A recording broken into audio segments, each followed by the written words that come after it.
Area and resource denial, also known as anti-access area denial, that's abbreviated A2AD, is a military strategy to temporarily or permanently deny an enemy use of a territory.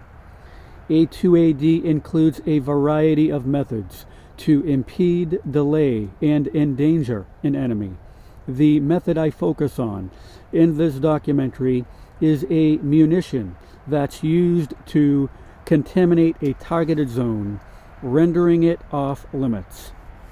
The munitions used for A2AD may be chemical, biological, radiological, nuclear, or explosive. The abbreviation for this is CBRNE. One situation where A2AD would be used is when a small force is up against a larger force. If there's a neutral zone of some value to both sides that the small force can't take, yet wants to prevent the greater force from accessing, then that small force can pollute the area. If they do that, then they've achieved a couple of things. First, they have reduced the size of that battle space, thereby minimizing their resource expenditure. So that's all the less time and energy that they need to devote to that zone. Second, the targets of that attack who flee the contamination can be funneled into specific places where the smaller force can more easily deal with them.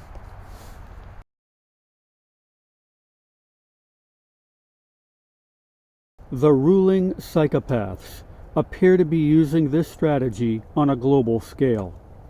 It seems to me that the radiation, stratospheric aerosol injection, wildfires, and unending industrial disasters are efforts to render most or all of Earth's surface uninhabitable for its native life forms.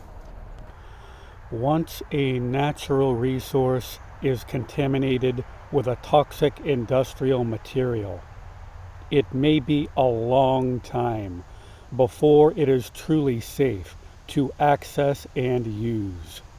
In theory, there is remediation. Practically, however, there isn't. There are various factors that determine the duration of contamination, such as the type of toxic industrial material, amount, location, climate, speed of response, and cleanup method. Opinions differ on how long a natural resource is rendered unusable after it's been polluted. In the case of petroleum, according to some, this is long-term contamination, decades at least.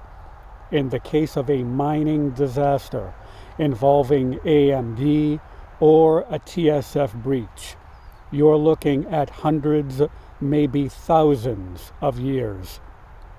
My point is, if you lose a natural resource to one of these attacks, then in a sense, it may be permanent. It's important to understand this so that you realize what is at stake. I've noticed an additional motive for this pollution, and that is soft-kill depopulation. When studying the communities that have been hit with these ecological attacks, you find lots of mortalities. The surviving residents suffer from all sorts of incapacitating ailments that were described in the resulting damage segment of Chapter 4.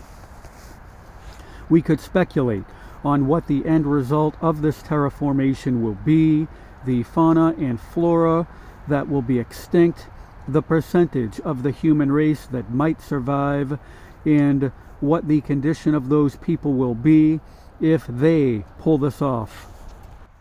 Yet a possible scenario is to herd any remaining downgraded people who are left over from the depopulation terraformation program into climate-controlled subsurface or above ground structures where they can be efficiently managed like domesticated animals.